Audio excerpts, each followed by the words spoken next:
Praise the Lord. ஒரே ஒரு வசனத்தை கூட காண்பித்து கொடுக்கிறேன். சங்கீதம் 143 அதிகாரம் 10வது வசனம். உமக்கு பிரியமானதை செய்ய எனக்கு போதித்தருளும் சொல்லிட்டு எங்க சங்கீதக்காரன் தாவீது சொல்றாருங்க. அதாவது என்ன விஷயம்னா, ஆண்டவருக்கு பிரியமான காரியத்தை செய்யறதுக்கு நான் ஆண்டவர்கிட்ட எப்பவுமே ஜெபத்தின் மூலமா கேட்கிறேன்னு சொல்லிட்டு எங்க சங்கீதக்காரன் தாவீது சொல்றாரு.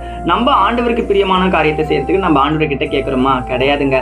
நம்மளுடைய எதிர்பார்ப்புகள் தேவைகள் மட்டும்தான் நம்ம எப்பவுமே ஏசப்பா கிட்ட கேட்கிறோம். ஏசப்பா எனக்கு இது செய்யுங்க, ஏசப்பா எனக்கு அது செய்யுங்க, நான் ரொம்ப எதிர்பார்க்கிறேன் ஏசப்பா, எனக்கு ஒரு சின்ன வீடு, சின்ன பைக்கு, சின்ன காரு, சின்னதா ஒரு வாழ்க்கை, எனக்கு எதிர்பார்ப்பு எல்லாத்தையும் நிறைவேற்றுங்க ஏசப்பான்னு சொல்லிட்டு நம்ம எதிர்பார்ப்புகள் தேவைகள் எல்லாத்தையும் நம்ம ஏசப்பா கிட்ட கேட்கிறோம். கேட்கறது தப்பு கிடையாதுங்க. ஆனா ஏசப்பா மட்டும் போதும்னு சொல்லிட்டு நல்ல பங்கை தெரிந்து கொள்ற மரியாள் போல நம்ம இருக்கிறோமா? நம்ம அப்படி இருந்தா மட்டும்தாங்க நம்ம ஏசப்பாவுடைய சித்தத்தை நிறைவேற்ற முடியும் சொல்லிட்டு நீங்க ஏசப்பா உங்களை பார்த்தாங்க சொல்றாரு. இன்னைக்கு உங்க வாழ்க்கையை நீங்க ஆண்டவருடைய சித்தத்தை நிறைவேற்ற பிள்ளைகளா மாறணும் அப்படின்னா நீங்க ஆண்டவரை மட்டும் போதும்னு சொல்லிட்டு அவரை பற்றிக்கொள்ளணுங்க. ஒருவன் என்னை பின்பற்ற விரும்பினால் அவன் தன்னைத்தானே வெறுத்து வரணும்னு சொல்றாரு. உலகத்துல கிடையாதுங்க. உலகத்துல இருக்க காரியங்களை வெறுத்து தான் வரணுமாமா. உலகத்தை மறந்துருங்க, ஏசப்பா